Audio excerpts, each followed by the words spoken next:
કરી ગાડી ચાલુ ને નીકળી ગયા વાડી તરફ। આ છે અમારો વાડીનો રસ્તો અને પોગી ગયા વાડીએ।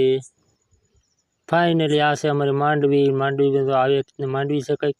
આ એટલી અમારી માંડવી છે ને આ છે હું કોમેન્ટ કરીને જણાવી દેજો ખાસ। માંડવી જોતો તો ક્યાં તો અમારા પપ્પા મળ્યા હાથી આંકવા, તો સામે ટ્રેક્ટર હાલે છે, આ ટ્રેક્ટર હાલે છે। આગળ જઈએ આપણે અહીંયા બાજુમાં, તો અહીંયા બાજુમાં હાલે છે ટ્રેક્ટર। આપણે જોઈ લઈએ કે કેવું હાલે છે, આપણને તો કંઈ ફાવતું નથી।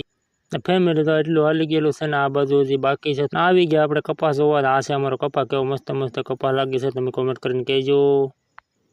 ફરી પાછા આપણે આવી ગયા ટ્રેક્ટર વાહ જોવા કેમ હાલે છે। જોઈએ આપણે ઘડીક આંટા મારી ટાઈમ પાસ કરીએ। આપણે ટાઈમ પાસ કરતા હતા, પપ્પા હાથી આંકતા હતા, આવી રીતનું કંઈક હાથી હાલતું હતું, બહુ મજા આવી ગયા આંટા। ફાઇનલી ફેમિલી આપણે હાથી હાલી ગયું છે, તો એટલું 2 દાવડા બાકી રહેશે ને હવે આપણે જવાનું ફેમિલી અહીં બાજુમાં આવે ક્યાં તો ઢાંઢાથી હાથી આંકતા થઈ ભાઈ, અને અત્યારે એને ખાધો છે પોરો, કારણ કે થાકી ગયા।